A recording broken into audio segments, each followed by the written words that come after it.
Alright guys, welcome to another beer review, and we've got something that should be a little bit special. And we're going back over to the Vale, and we're looking at a can of what the hell's gone on there? I think the ink's running on the label.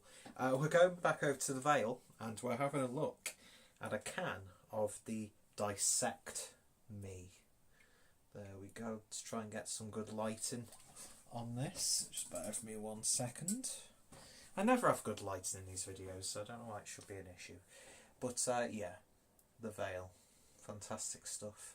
I had a few beers from the Vale at this point, and all of them have come from the McKellar Beer Club box, which I'm sure people are starting to get sick of me talking about the likes of the McKellar Beer Club. But do you know what?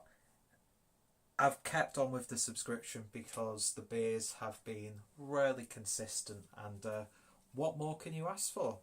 So yeah, another beer from the Vale, and this is, I can't remember specifically what style of IPA this is, and I can't even find the ABV on this beer. Oh, there we go. It's a double India Pale Ale at 8% ABV, with some absolutely wonderful artwork as per usual. So yeah, I heard some really good things about this one, and if you are interested in potentially receiving beers like this, then I'll put my referral link down below so you can get yourself a nice little discount on your own McKellar Beer Mail or Beer Club boxes if you want to. It helps me out, and it helps you out as well. So if you're into your whales, then give them a go, and if not, then fair enough, I suppose.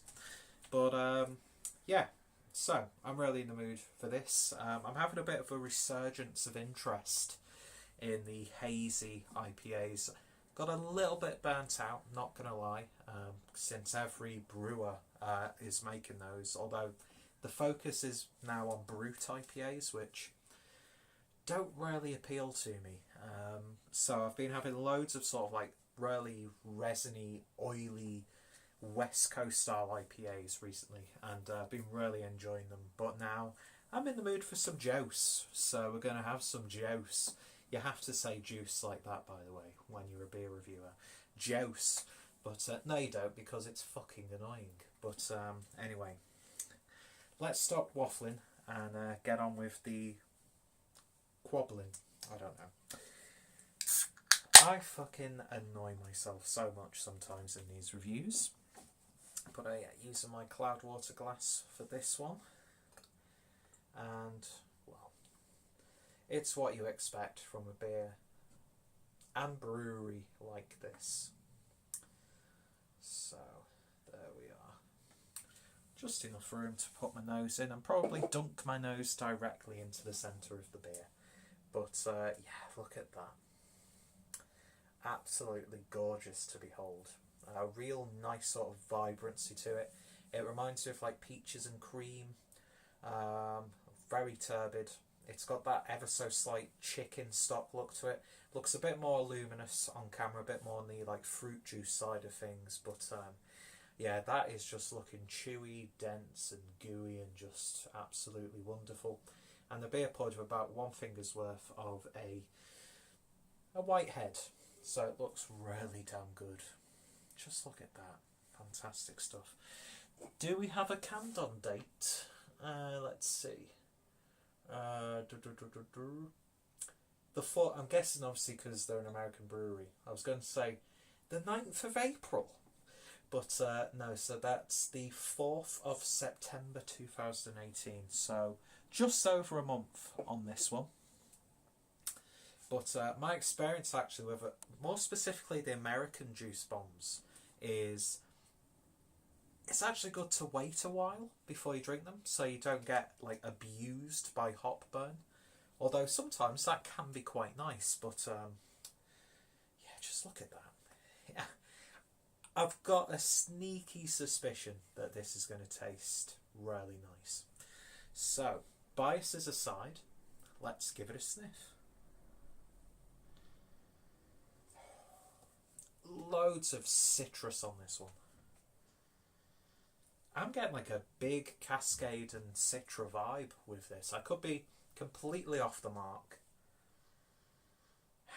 Maybe even like a very subtle tropical mosaic note coming through. And of course I dip my nose in it. It's a tradition. But yeah, that's so lovely. It's not too in your face. It's a little bit mellow, but it's still got this lovely sweet, slightly overripe fruit note to it, with a big emphasis on that sort of like herbal citrusy sort of thing, like maybe fresh basil, that sort of stuff. But it smells so inviting and so accessible. If you can describe the aroma of a beer as accessible. I don't know if you can. I don't make the rules. I just break them. I'm about as rebellious as a Catholic schoolboy. So anyway. It's not even a saying, Peter. Anyway. It smells good. So let's give it a taste. Cheers.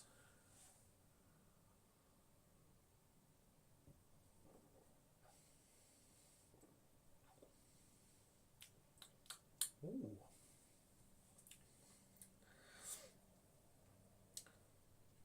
Well, first of all, it's so rich and creamy in terms of its mouthfeel. It's bordering on like innocent smoothie sort of texture. But then this really nice spike of carbonation comes through and dissipates the beer really nicely around the palate.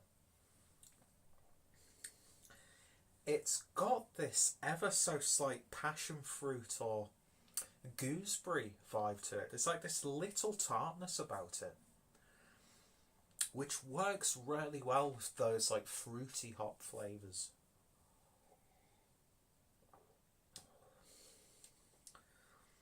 For an 8% double IPA, that is just drinking so silky smooth. You don't get the impression that it's an 8% double IPA. You get the body of what you expect from an 8% hazy New England style IPA. But there's no alcohol harshness on this at all. There might be a very subtle inkling of hop warmth or alcohol warmth on the back end. Hop warmth? What the hell does that mean? And speaking of hop warmth, there's really no harshness or greenness about this. And there's an actual lovely bitterness on the back end. One of the things that I was getting burnt out with beers like this was the fact that they were just consistently sweet, with no like inkling that, oh, this is actually a beer. Because I know it's a bit of like a tired thing to say nowadays is, well, if I wanted fruit juice, I'd just get myself some fruit juice.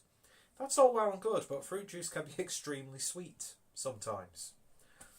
But this, it's fruity, it's rich, it's hoppy, it's refreshing. So easy drinking, it's unbelievable. And there's just this like very subtle tartness coming through, which works beautifully. Because you're getting like that sort of tropical mango, you're getting loads of citrus. There's, I'd say, fruit-wise, there's a big emphasis on citrus, which is good for me because my favourite overall style of beer is a citrus fruit infused IPA. And you'd think that there's something like a blood orange or a grapefruit brewed in this beer, because it's got such an authentic citric flavour to it. So this is ticking all of the boxes for me. And this is probably the best Vale beer that I've had to date. You know, if you'd have talked to me last year, I would have said, oh, I don't even think I'd ever get to drink a beer from the Vale. But now I think I've had about 3 or 4, and they've all been really good. Some a bit more harsh than others with the hop burn. But this is absolutely wonderful. It really, really is. There's nothing about this beer that I don't like. And it's everything that I wanted it to be, and so much more. But yeah, just look at it when it's pouring into that glass. Oh, there we go. There's the money shot. But yeah, when it's all in there, it becomes maybe a slightly more turbid, but it doesn't change too much. But yeah, ladies and gentlemen, this is an absolute winner for sure.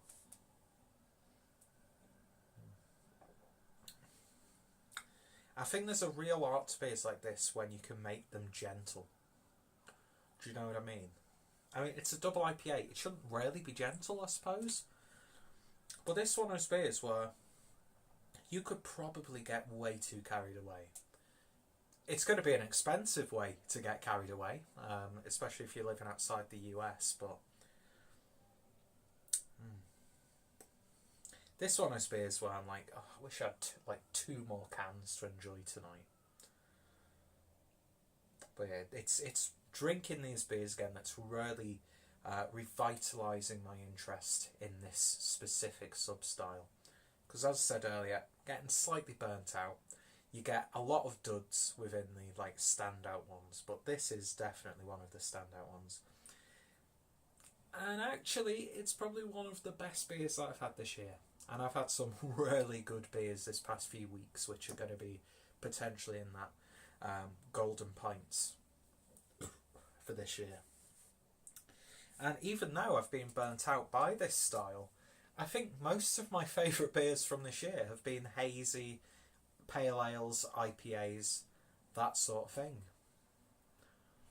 And yeah, it's just... I wouldn't have got to try this beer if it wasn't for subscribing to the McKellar Beer Club box. So I've got to thank McKellar for providing me with some of the best beers that I've had this year and provided me with a hell of a lot of content for the channel.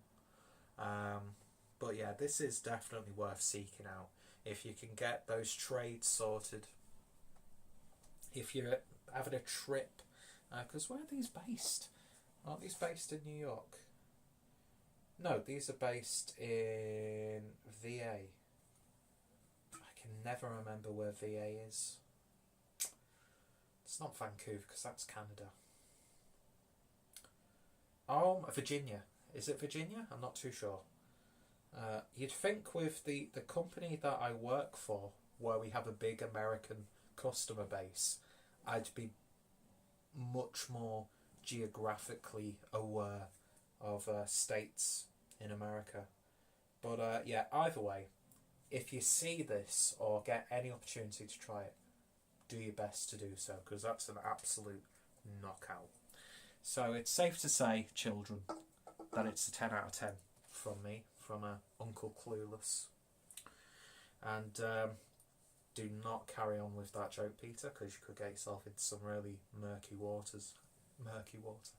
Anyway, so if you've tried this beer, then let me know your thoughts and opinions. This is the first beer of the night, and I'm already rambling like an idiot. And it's probably not going to be the last beer, because I'm off tomorrow. So I've got a few beers to consume tonight, I think. Even though I've been saying for ages I want to take a little bit of a break. But yeah. It's a lovely beer. I love you. No. Thank you for watching. If you've tried this beer, then let me know your thoughts and opinions down below. If you've tried anything else from the Vale, then give me your thoughts and opinions. Recommendations, always appreciated.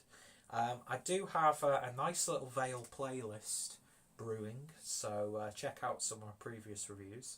Of course, I plug it every time I do a beer like this. Referral link to McKellar Beer Club is in the description as well. Definitely worth giving it a go, even if you try it once. And yeah, so that's it. Check out the brewery. If any of my friends and fellow beer tubers have reviewed this one, then I'll put their links in the description as well. And yeah, thank you for watching, and I hope you'll join me next time for another beer review. Thank you, and goodbye.